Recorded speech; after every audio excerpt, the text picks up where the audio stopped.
tirando en pro de la educación de los pelados. Bien. Porque bien. mira, te lo voy a poner desde este punto de vista. Yo soy como medio monologuista, pero te lo voy a poner como in a nutshell, o sea, sencillito. Ok. Imagínate tú en la escuela, te hago esta pregunta retórica. Vete tú, no quiero que empieces a tirar cédula ni nada, pero vete tú como... pero ponte, métete la guía cuando tú estabas en la escuela. Sí. ¿Alguna sí. vez en la escuela te preguntaron cómo querías aprender o qué querías aprender? Nunca. En mi tiempo, esa no era una pregunta que se hacía. Y todavía en este momento tampoco. Es correcto. Y yo te hago la explicación de por qué se da esa vaina. Te lo explico sencillito. El sistema educativo que nosotros tenemos actualmente se creó en la antigua Prusia bajo el contexto de la Revolución Industrial con el objetivo de formar trabajadores. Imagínate que eso fue hace 300 años. Sí. Todo lo que ha pasado en todo este tiempo, en toda la historia humana per se, en 300 años es demasiado, es prácticamente inmenso, es increíble. Y la educación prácticamente no ha cambiado. O sea, tiene el mismo caso, el mismo librito del docente dándole clase frente a un grupo de estudiantes en el tablero, y este es el famoso vocablo en latín, que el Magister Dixit. Lo que dice el profesor es la palabra del papá de Tarzán, o de la profesora es la mamá de Tarzán. O sea, entonces no ha cambiado mucho el esquema educativo como tal. Sí. Entonces ha cambiado la tecnología, ha cambiado ahora, o sea, hasta en HD estamos transmitiendo ahora y vamos a migrar pronto a 4K. O sea, tantas cosas que han cambiado con la revolución industrial 2, 3, 4. Estamos hablando ahora hasta inteligencia artificial, bro. O sea, estamos hablando de que probablemente dentro de unos años tú no estés aquí presentando esta vaina, sino sea una inteligencia artificial que haga el programa por ti. Sí. Y tú seas simplemente el que controle la inteligencia artificial. Una mutación general de los trabajos y de todas esas cosas. Y la pregunta es cómo el sistema educativo se está adaptando a ello. Lamentablemente la realidad es que no lo está haciendo, ni aquí en Panamá, ni en gran parte de América Latina. Porque siempre tendemos a decir de que, no, esto es culpa de Panamá, que estamos atrasados, que no sé qué cosa. No, en verdad la realidad es que en América Latina esto es lamentablemente una tendencia de que nosotros sí, en Panamá hay problemas y son problemas muy propios de nosotros los panameños y que eventualmente poco a poco se irán resolviendo con el pasar de las generaciones, pero la verdad, el verdadero trasfondo de todo esto es que es un enfoque sistemático, es un enfoque de que los problemas no se originan en la escuela. O sea, a veces Sí. los problemas se originan en la famosa familia, donde tú te preguntas qué familia. Lamentablemente, la familia como usualmente la conocemos ya lamentablemente no existe. Entonces ya la educación muchas veces no comienza en casa, sino que comienza en internet. Y al comenzar esa educación en internet, tú tienes el problema de que así como hay contenido bueno, curado, bien trabajado, estructurado, como tirando un poquito de bombo, para ponerlo de esa forma, podemos decir que tenemos en Ayudinga. Ahora imagínate qué clase de porquería también pueden estar viendo los pelados. Porque como hay contenido bueno, hay contenido malo. Es que eso es lo riesgoso realmente. Como tú mencionas muy bien, el sistema educativo no ha cambiado mucho, y te puedo tirar más para atrás todavía cuando hablamos de Platón, por ejemplo, que fue el que propuso que los niños se fueran educando a partir de los 5 años. Estamos hablando que eso sucedió antes de Cristo. Sí. Y eso todavía es lo que prácticamente, o sea, tomó un pocotón de siglos empezar a hacer preescolares para que los niños entren un poquito antes de kinder y tal, pero eso es ahora, eso es en este siglo, el siglo pasado. De hecho, la estimulación temprana, que es lo más importante, porque en neuropedagogía, que es una de las áreas que yo poco a poco he ido más que nada, o sea, ojo, todo lo que yo te estoy diciendo de educación lo he aprendido a punta de YouTube. Sí, Desde sí, los sí. 14 años que yo comencé con Ayudinga, ya llevamos 8 años con esto, todo lo que sé de educación lo aprendí a punta de YouTube. Y bueno, pero uno de los temas, una de las guías más profundas en las que yo me he metido es el tema de la neuropedagogía. Y nos hemos dado cuenta que los verdaderos años más riesgosos para el estudiante verdaderamente están en la etapa esa de las podas sinápticas. ¿Qué son las podas sinápticas? Estos pequeños cambios complejos que se dan en materia del cerebro humano. Sí. Y esos cambios no se dan, sí, se da uno a los 5 años, pero usualmente algunos se dan a los 2, al primer año, al segundo año, al tercer año, que son donde el niño es más maleable. O sea, y los padres los podrán notar viendo de que el niño, conforme él más edad va teniendo, más complejo se le hace ir aprendiendo nuevos conceptos. Y esto es una realidad que no podemos negar. Es como que yo te ponga a ti a enseñarte matemáticas ahorita o me pongas a mí a enseñarme a tocar piano ahorita, se me va a hacer muy duro. Se me va a hacer muy complejo en general, a pesar de que la música y la matemática son dos cosas que van totalmente de la mano, porque al final es armonía, es matemática, es música, o sea, todo va justo de la mano, y el lenguaje con el que Dios usa para comunicarse con nosotros es la matemática. El lenguaje es el que Dios nos explica el universo, esa es mi percepción personal.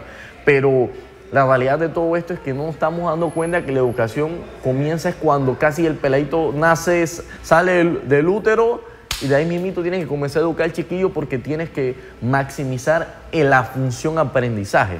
Es que lo primero que el niño apenas sale, ya por ejemplo comienza a darse cuenta a quién le presta atención y quién no, se da cuenta de cómo puede manipular a una persona con solamente llorar. El llanto es la primera forma en la que el niño va aprendiendo cómo se controlan las cosas en este mundo. Claro. Entonces, sin embargo, a mi concepto hay una cuestión que hay que atacar y tratar de equiparar. Porque, como tú mencionaste, la tecnología no ha parado de avanzar y no va a parar de avanzar. Cada vez podemos notar que la inteligencia artificial está tomando más preponderancia. Pero esto es, como veía en los análisis hace poco de un video que se mostraba de un científico del MIT, que él, en una investigación que realizó y en investigaciones y trabajos que se vienen realizando, estima que para 2048 ya la inteligencia artificial debe haber superado a la inteligencia humana. En este aspecto... Y de hecho en ciertas áreas ya la ha superado. Ya, exactamente. Pero en el global se espera que para 2048. Claro, pero en ese aspecto podemos tener un punto de referencia interesante en cuanto al avance tecnológico. Ajá. Pero si te pones a ver, la globalización como tal y los efectos de la globalización en cuanto a personas que se ven beneficiadas de ella, todavía sigue siendo un reducto de la población mundial en general. Entonces, cuando te pones a ver en ese sentido, son pocas las personas que van a tener acceso a una inteligencia artificial, porque al final sabemos cómo se manejan algunas cosas en este mundo. Y luego, ¿el resto qué? Tenemos un sistema educativo que colapsa en muchos lugares y no avanza con respecto a esos avances. No, fíjate que el sistema educativo no ha colapsado. El sistema educativo, si no ven en enfoque ingenieril, un sistema no colapsa hasta cuando él deja de funcionar por completo. Claro. El sistema lo que sigue es entregando un producto que ya no responde a las necesidades del mercado y que está totalmente desactualizado. Correcto. Y ese es el verdadero problema del sistema educativo. El sistema no ha colapsado. Esa es una teoría que de hecho mucha gente menciona y debo decir que hasta yo mismo he pecado de mencionar, pero cuando te pones a ver la base central de todo, el sistema no ha colapsado. El sistema sigue entregando, lo que sigue funcionando mal. Claro, mal. Pero al final... Pero te sigue entregando un producto todos los años cada vez más deficiente. Exactamente. Y esa es la realidad de todo esto. Entonces ahí viene otro concepto que es el tema de, ok, tú lo mencionaste perfectamente, cómo yo le llevo esos avances tecnológicos a la gente. Para equiparar todo. Cómo tú democratizas. Siempre hablamos de democracia, siempre hablamos de injusticia, siempre estamos quedando que la Corte Suprema, que la Asamblea, que no sé qué cosa, que en este país todo está mal. Pero me pregunto yo dónde se genera la base de la injusticia social. O sea, la verdadera base de la injusticia social se genera es cuando tú tienes un peladito con dos peladitos. El peladito de 5 años que tiene una escuela aquí en la capital de muy altos recursos, que puede acceder a una educación de calidad, y ese peladito en la comarca que probablemente ni siquiera tiene una escuela, que probablemente ni siquiera tiene maestros nombrados y que por subsecuente el lugar donde nace va a determinar la educación que recibes. Ahí se nace, ahí se genera la verdadera injusticia en este país. Entonces, ¿cómo nosotros esperamos hablar de justicia? ¿Cómo nosotros esperar que el país avance y meternos en todos esos temas muy filosóficos si no atacamos la base del problema, que es darle una educación de calidad, libre, gratuita, humana e inclusiva a cada uno de todos nosotros los seres humanos? Para mí el problema, además de eso que bien lo mencionaste, va mucho más al fondo, y es que tú puedes tener en el mundo hay muchas situaciones que atacar. El daño ambiental, el daño biológico que se hacen a las especies por nuestra contaminación. Por culpa de nosotros mismos. Nosotros mismos estamos dañando el planeta. Tanto usuarios como empresas que por supuesto, están en ese paquete, ¿verdad? Sin embargo, como mencionaba, por ejemplo, el Papa Francisco en Laudato Si, la encíclica, el problema es de fondo en el ser humano, directamente adentro. Cómo aprender a hacer, cómo aprender a aprender, cómo aprender a convivir con otras personas y cómo aprender aprender a hacer, aprender a convivir y aprender a hacer, que también son las 4 bases filosóficas de la educación, por ejemplo. Pero esto es como muy abstracto. O sea, cuando te digo estas cosas, de repente la gente en general se puede pensar, ¿y eso cómo se come? ¿No? Y te lo pongo más complejo. Cada día somos más simples seres y menos humanos. Claro, cada día estamos deshumanizándonos como sociedad. Y eso, grabamos a gente tirándose de edificios y los aplaudimos y es como tírate para tener la primicia. Para tener la primicia. ya estás dejando de ser humano y te conviertes solamente en un transmisor. Ajá, ya. en un simple ser. En un simple ser. Con acceso a Internet. Con acceso a Internet. O más bien, el Internet pasa a dominarte a ti para que tú dependas de él constantemente. Y hace un par de días se cayó el Internet, se cayó WhatsApp, se cayó yo estaba Instagram. en posición fetal en mi oficina en ese momento. Se cayó Instagram, Facebook, todo. Una locura, una locura. Y todos colapsamos. Todo el mundo. La sociedad moderna colapsó. Entonces nos damos cuenta de que el problema tal vez no radica en el sistema educativo per se, radica en quién lo dirige. Porque si tú lo diriges y tú tienes fallas internas, ¿qué se puede esperar? El problema está en la gente. El problema está en la gente. Entonces, y eso es parte, o mejor dicho, es una consecuencia de todo lo que estamos viendo en un mundo que cada vez va más guiado por la tecnología y este ser humano que no se prepara para manejar esa tecnología. Porque, nuevamente hacemos el hincapié en que la educación forma parte integral de ese punto al que hay que atender. Porque nosotros ya tenemos una edad considerable. Yo tengo 22 años, loco. Está bien, pero ya tienes 22 años. Sí. El niño de 5 o 6 años que está empezando, o el de 3 o 4 que está recién empezando la escuela. Los estamos condenando a una educación de muy baja calidad. Pero más que todo lo estamos condenando a ser un ser humano pobre internamente, pobre espiritualmente. Cuando tú me hablaste de que el modelo que teníamos como familia en los años 80, en los años 70 y por allá para atrás, ya no existe. Ya no existe. Yo te diría que sí puede existir, como tú dices, no colapsa hasta que deja de existir totalmente. Existen sí casos puntuales. Existe, pero el punto es que está muy débil.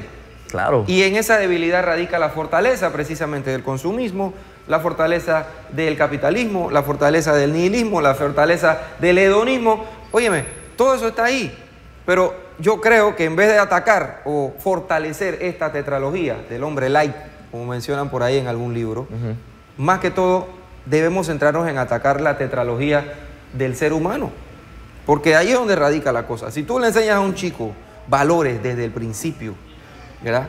Por más que haya venido de una familia dividida, exacto, él va a tener algo que lo fortalece por dentro.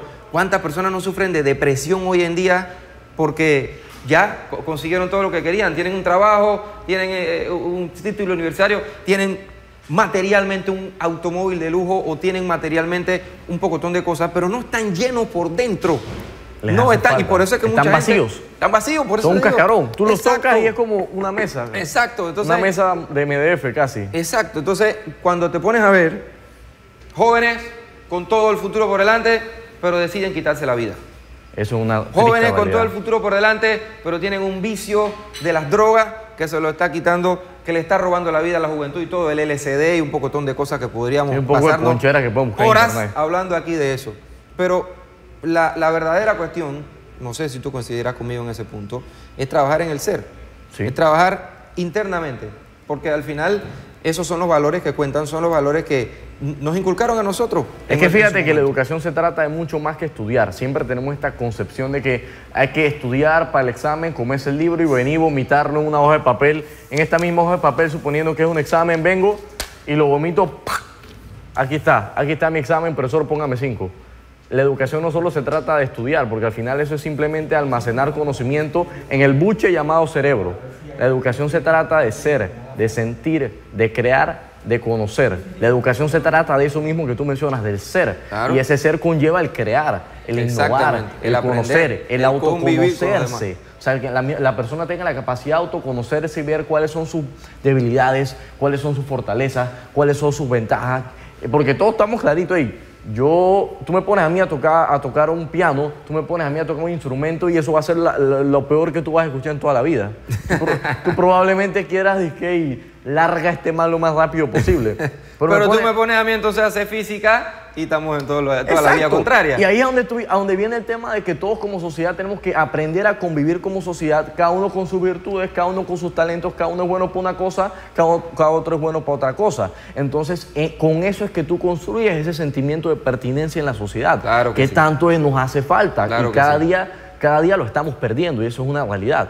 Exactamente, exactamente. Óyeme, pero aquí el productor nos está diciendo que vamos a un corte comercial. Realmente nos podríamos quedar contigo todo el programa hablando de estos temas tan importantes, porque son muy importantes para todos nosotros, pero quisiera terminar la entrevista hablando respecto al trabajo que ustedes vienen realizando en redes sociales, la información que le brindan a los estudiantes para que todo el que quiera pueda acceder a ella. Sí, de hecho, interesantemente, Ayudinga hoy es la plataforma educativa más grande de todo Centroamérica.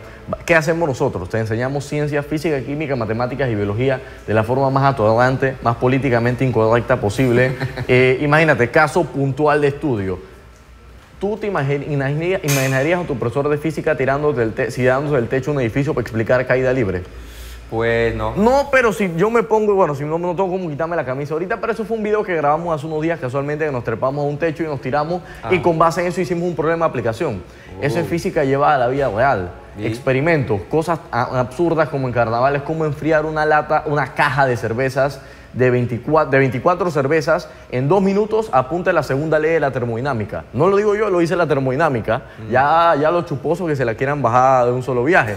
Pero esto es física llevada a la vida cotidiana. ¿Y qué hemos hecho nosotros? De séptimo grado hasta segundo año de ingeniería en la universidad, tenemos más de 1.400 videos educativos totalmente gratuitos, libres, abiertos, en nuestra plataforma ayudinga.com, en nuestras redes sociales, Instagram, Facebook, Twitter, YouTube, @Ayudinga. La gente puede entrar ahí a esos canales, especialmente al canal de YouTube y al canal de Instagram, que estamos subiendo fuertemente los contenidos, y acceder a esto de forma libre y compartirlo, porque nosotros creemos que la educación tiene que ser como un ave que vuele libre con el mundo, y nuestra licencia de Derecho de Autor es una licencia Creative Commons. ¿Qué buscamos con esto? Que la gente, los profesores, se empoderen de esto y no lo vean como que nosotros queremos reemplazarlos a ellos. No, queremos darles las herramientas para que el docente pueda mejorar la calidad de los aprendizajes de los estudiantes con contenido de la más alta calidad, revisado por científicos, revisados por especialistas y sobre todo libre y gratuito, que creo que eso es lo más importante.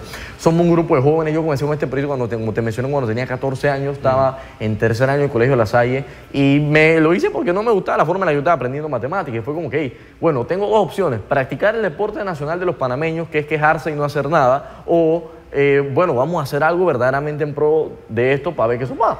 Gracias a Dios todas las cosas han ido avanzando súper bien y todo excelente, mejor se daña, y hoy en día somos la plataforma educativa más grande de todo Centroamérica. Hemos educado a más de 12 millones de estudiantes de toda la región, de toda América Latina, e increíblemente solamente el 5% de la gente que nos ve es de Panamá. El 24% de nuestro mercado está en México, el 20% está en Colombia, el 18% está en Perú, y ahí yo me podía hasta el séptimo, octavo país que vendría siendo en este caso Panamá. ¿Y qué queremos nosotros? Empoderar al estudiante panameño y decirle, hey, brother, aquí estamos para ayudarte, para echarte una mano. Cada vez que tú necesites una ayuda en física, química, matemáticas o biología, ahí vamos a estar. Busca el canal de YouTube de Ayudinga, ahí van a estar los contenidos libres, gratuitos y disponibles 24/7 para que tú puedas aprender. ¿Quieres aprender caída libre? Vas a encontrarte con los ejemplos más atorrantes del mundo, pero vas a aprenderla y se te van a grabar en la cabeza. Claro. Y eso es tal vez lo más importante de todo esto.